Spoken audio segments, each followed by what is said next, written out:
எதிர்பார்த்தோம், அவள்னு எதிர்பார்த்த சென்னை அடுத்து சூப்பர் நம்ம கிங்ஸ். பங்காளியை கூப்பிட்டு என்னன்னு கேட்போமா? சொல்லுப்பா துடிக்கிற அப்படியே. ஆனா உண்மையிலேயே சிஎஸ்கே பத்தி சொல்றதுக்கு நான் ஆர்வமா இருக்கணும் இல்லையோ, ஸ்டார்டிங்ல இருந்து அதை பத்தி கேட்கறதுக்கு நீ ரொம்ப ஆர்வமா இருக்கன்றது கிளியரா தெரிஞ்சிருச்சு. தலைவன் வந்து என்ன சொல்றான், மச்சான் லைன் அப்லாம் போட்டாச்சு, ஒரு 11 லைன் அப் போட்டு வச்சிருக்கேன் அப்படியே. ஏய் தெளிவா சொல்லியா, நீ 11 பிளேயரை வச்சு லைன் அப் போட்டிருக்கியா இல்ல 11 லைன் அப் போட்டிருக்கியா? 11 லைன் அப் போட்டிருக்க மச்சான். ஃபுல் இல்ல, பேட்ஸ்மேன் வச்சு 10 லைன் அப் போட்டிருப்பான். ஒரு லைன் அப் மட்டும் இருக்கிற பவுலர்ஸ் வச்சு போட்டிருப்பான்.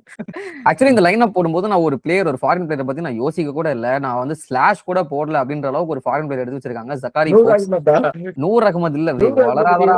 இவனுக்கு நூர் அகமது மேல வன்மங்க. நூர் அகமது டீம் இல்லங்க, விட்டு வன்வெல்லாம் கிடையாது. நூர் அகமது நல்லா போடுவாரு. பட் ஸ்ரேயஸ் கோபாலை எப்படியாச்சும் ஆட வைக்கணுமே, நான் நூர் அகமது உட்கார வைக்கணும்னு சொன்னேன், அவ்வளவுதான். மத்தபடி வந்து நூர் அகமது மேல வன்மலாம் இல்ல. ராகுல் நான் சகர் இருக்காரு, சேஷ் கோபால் இருக்காப்ல, அதனால விளையாட வைக்கலாம், ஆப்ஷன்ஸ் இருக்கு. சரி, ஓகே, நான் அவரை சொல்ல, நான் ஜக்காரி ஃபோர்ஸ் சொல்ல வந்தேன். தேவையில்லாத ஒரு ஆணி நம்ம சொல்லிருந்தோம் ஆக்ஷனுக்கு அப்புறமே. ஆல்ரெடி எனக்கு என்ன தெரியுமா, இந்த சிஎஸ்கே ஃபேன், சிஎஸ்கேன்னு இல்ல, மோஸ்டா எல்லா டீம்ஸும் இது பண்ணுவாங்க. பட் நான் வந்து அதிகமா ட்விட்டர்ல சிஎஸ்கே ஃபேன்ஸ் தான் ஃபாலோ பண்றேன் அப்படின்றதுனால அது அந்த பெர்ஸ்பெக்டிவ்ல நான் சொல்றேன். யாராச்சும் ஒரு பிளேயரை சைன் பண்ணிட்டாலோ இல்ல சைன் பண்ண போறாங்களோ அப்படின்னா எக்கச்சக்க ஹைப் கொடுத்து சாவடிப்பானுங்க. இந்த ஜக்காரி ஃபோக்ஸ் யூடியூப் போயிட்டு சர்வ் பண்றதுதான், என்னென்ன மேட்ச்ல என்னென்ன விக்கெட் எடுத்திருக்காங்க எல்லாத்தையும். ஜக்காரி ஃபோக்ஸ் எல்லாம் வந்து பயங்கரமா ஹைப் பண்ணாங்க. அது நானே சொல்றேன். ஜக்காரி ஃபோக்ஸ் அவரு கேண்டர்பரியில ஒரு மேட்ச்ல வந்து பென் ஸ்டோக்ஸ் விக்கெட்டை ஒரு ரிவர்சிங் போட்டு எடுத்துட்டு போறாரு, ஒரு ஓடிஐ மேட்ச்ல. அதை எடுத்துட்டு வந்து இவர் ரிலீஸ் பண்ற ஆங்கிள் பாருங்க, பென் ஸ்டோக்ஸ் ரிவர்ஸ் ஸ்விங்ல அசால்ட்டா எடுக்கிறாரு, the super swing king of CSK அப்படின்லாம் போட்டானுங்க.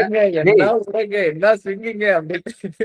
கேண்டர்பரியில ஸ்விங் ஆகாதெல்லாம் செய்யும், கிரைஸ்ட் சர்ச்ல ஸ்விங் ஆகாதெல்லாம் செய்யும். அது என்னடா நியூசிலாந்து கண்டிஷன், கிரைஸ்ட் சர்ச் அப்படிதான் இருக்கும். அதுக்கு என்ன ஓடிஐல ரிவர்சிங் ஆகும், அந்த டி20ல போட முடியுமா? அப்படி பார்த்தோம்ல, நான் 68 ரன் குத்தாரா 3 ஓவர்ல டி20 இந்தியா போட்டாரு. சீரிஸ்ல பாத்தீங்க, இந்தியா நியூசிலாந்து சீரிஸ்